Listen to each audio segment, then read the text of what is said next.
I know this is kind of a weird way that I'm doing my video today. The microphone broke. I was using a wireless lav mic, and I don't know what happened. I guess it came unplugged or partially unplugged. I did a video on repairing a body, so it wasn't like just a normal bash video. So I'm in a position now to where I either just throw all the footage away. I can't unrepair the car. So if anybody can tolerate putting up with the bad audio, I took out the really bad parts, muted the really bad parts, and just took, or the kind of bad parts, took the bad parts completely out. But there's enough of it in there to see how to fix the car. So if you can tolerate this, I'm working on the microphone. I'm using a corded headset right now to get this done. I'm up in Cody, Wyoming. So if anybody is if you haven't ever been to Cody, Wyoming, you should come up here sometime. Anyway, I'm going to go ahead and run the rest of the video, and I appreciate anybody that can overlook the bad audio this time, and I'll try to do better next time. Take care, and I'll catch you down the road. Well, we have the GPtoys s920, and I haven't cleaned it up since we got back from the Badlands. As a matter of fact, I haven't done much except take this out of the box and use it. So what I'm going to do right now, I'm going to take the GoPro mount off the top. I think this is why the GoPro doesn't work very well. The pins have a little slack in them. I have a remedy for that, and I'll do that on another day.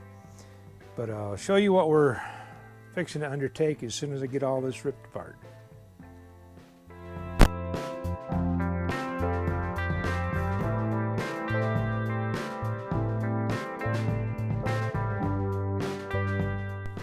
Going to show you this. These little magnets are really handy.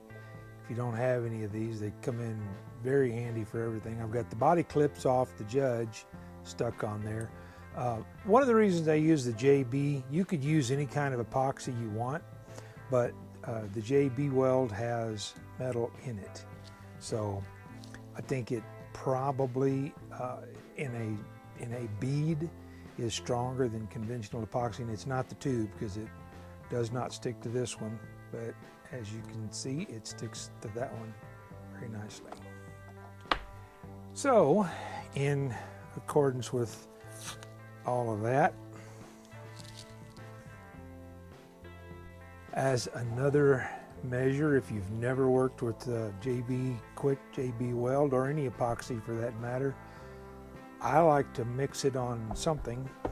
And I just got a little piece of steel. Normally I use these magnets, and I stick this to my vise so that it doesn't wiggle around, but it's kind of hard to keep everything on camera. So I use this so that I can peel it off when I'm done, and my little piece of steel can be used many times. With the JB products, and most epoxies are a 1-to-1 ratio. These haven't ever been opened. So we're going to squirt a little dab out there.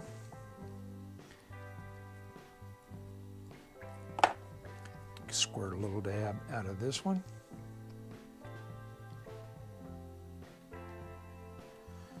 And that looks about like a 1-to-1. Well, get that off of there so I don't glue my lid on. Maybe put just a little more hardener now. That's close enough.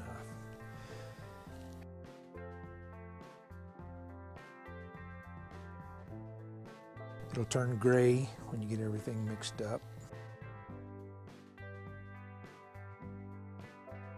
You're going to be patching today is the back of this body, where it when it does the back flips,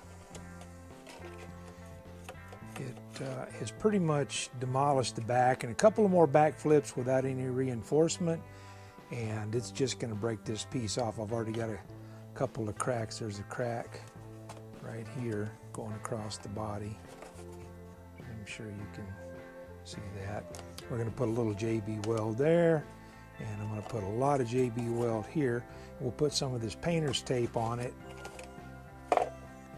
This is really handy for a lot of things. And this will come off the body real easy when we're done. So all I'm going to do is lay this on here so the JB weld doesn't just run everywhere. Not that it's super fluid stuff, but it'll keep it where I want it, which is mostly right in that little fold. I'm not pinching that together. I'm just going to let the JB weld fill in the void.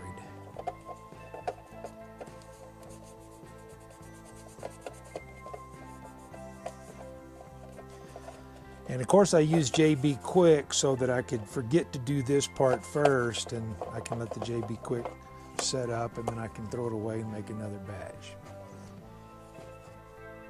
I don't think I'll need to do that, but you see the gap is still there, so that's what I was after.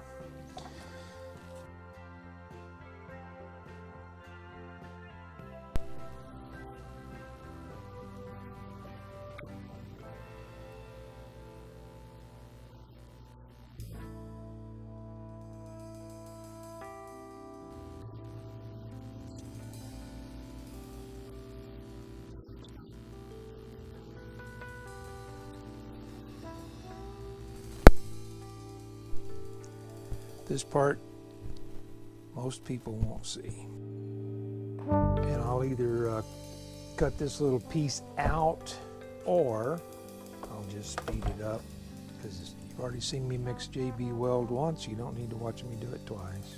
Corn dog sticks do a really good job at mixing JB weld. Popsicle sticks, usually I do really small amounts at a time, and I usually use just a toothpick. I break the tip of it off and use the toothpick to stir and apply, but I'm using a lot more, way more than I usually use on most of the projects I do.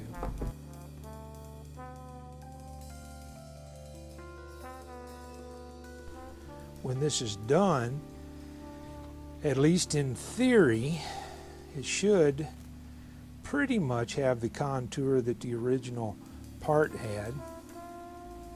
And then I've actually got a few ideas when you go out and you know you're just going to go out and bash. I've got a couple of ideas that I think will prevent things like this in the future. And I'll go over those once I get the rest of this project done. This will be a multi-day video because I do need to let this stuff set up.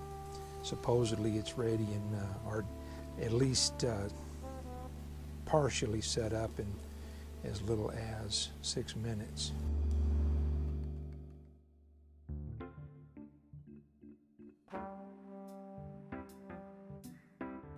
Is come in on these ridges right here and just go ahead and fill all of these in to reinforce it. I don't know if that'll just make it break somewhere else or not, but the only way I know to find out is to try it.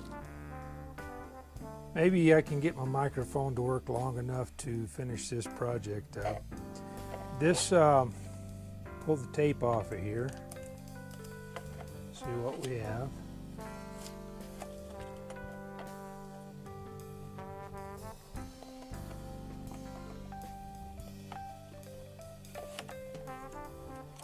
This is why I like painter's tape. It's actually very easy to get off of here. So I don't know what this thing does for close-up work, but there's a little bit, you can feel a little bit of a ridge right here, which is not a problem. You take one of these, it's a emery board, just a regular, you can get these at, I don't know, I get these at Walmart in the cosmetic department. I did not steal this from my wife. They make these in all kinds of grits. You can actually, some of these you can polish with.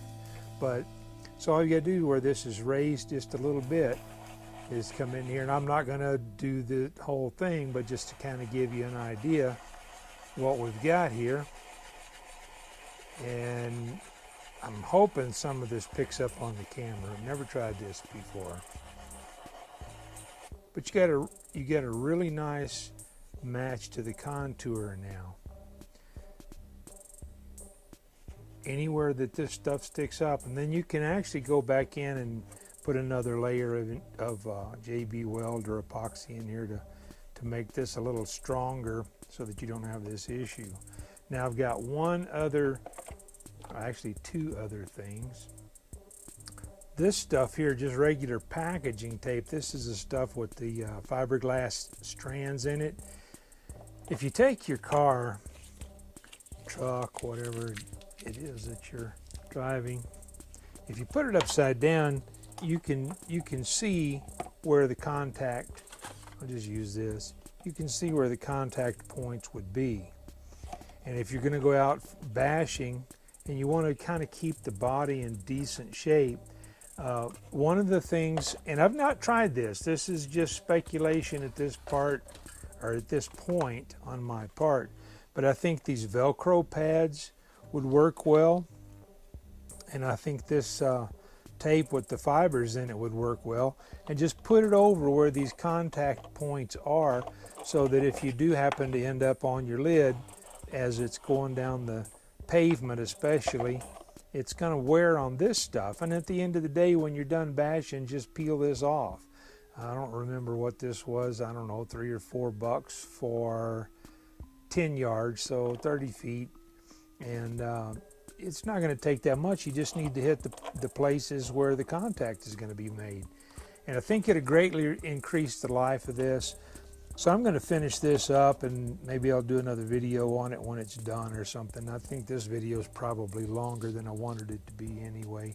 So everybody have a great day, and I hope this little tip helps a little, and we'll catch you down the road.